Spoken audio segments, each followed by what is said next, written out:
Today, I will discuss the xenotransplantation that occurred on the 7th of January 2022. It was carried out by the surgeon Bartley Griffin at the University of Maryland Medical Center, Baltimore, in America.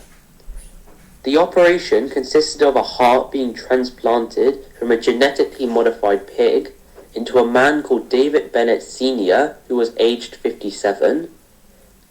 Doesn't know what xenotransplantation is. It's transplantation of living cells, tissues, or organs from one species to another.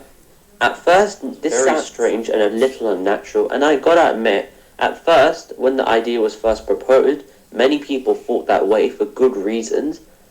This was because of the fear of the immune system attacking another species' cells if transplanted into that organism. So of course people were worried about the implications if it was transplanted into a person, because the assumption was that the person's immune system would attack these cells and kill them. However, this problem doesn't exist anymore. Do you want to know why? Because something called CRISPR. CRISPR, you've probably already heard it in the news, has limitless applications and can allow for DNA to essentially be modified like code, which at the end of the day, DNA is. It's simply the code of life. And CRISPR is the technology we have to edit it or change it in any way we like. The implications of CRISPR are huge, and in this case, the modifications were carried out by a company called Revivicor. Try saying that 10 times. Revivicor made 3 modifications to the pig before it could be used. Any operation. 3 genes in the pig were removed. 6 genes from humans were also added into the pig, which hoped would ease the process by allowing the human immune system to recognize these genes in the pig heart, which prevent the human immune system from attacking the heart and destroying it. Lastly, there was one modification made to the hormones in order to stop the heart from growing when transplanted into the human, which they hoped would also stop the heart from getting too big for the person. This is a really big operation due to the major potential it would have. This is because worldwide there is an international shortage of organs for many people who desperately need them. The current major supply is either getting them from people who volunteer, or in many countries, especially those that still carry out the death penalty, criminals would be used as a supply of organs. And probably the worst by far is the illegal organ market, where people from wealthy countries can travel to countries currently in the midst of international political issues in order to extract organs from there. This isn't much of a better option, mostly due to the fact that many of the organs received by people also probably are not checked by doctors to see if they are safe or not, which can lead to many of the recipients developing health problems, as well as of course the people who give up the organs who lose them, which is quite bad, as you probably understand. This modification, however, was done perfectly safely and was a desperate last resort.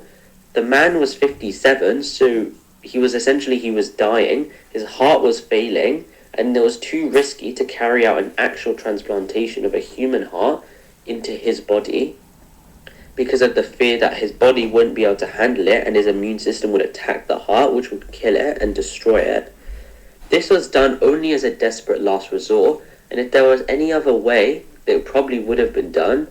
But currently, David Bennett is still surviving. Not just surviving, but thriving. The pig heart is still beating and pumping blood around the body, and it is hoped he can be discharged sometime soon. However, there was controversy for multiple reasons, mostly because of an incident that happened in 1988, where David Bennett stabbed a 20-year-old called Edward Shoemaker, who died in 2007 from a stroke.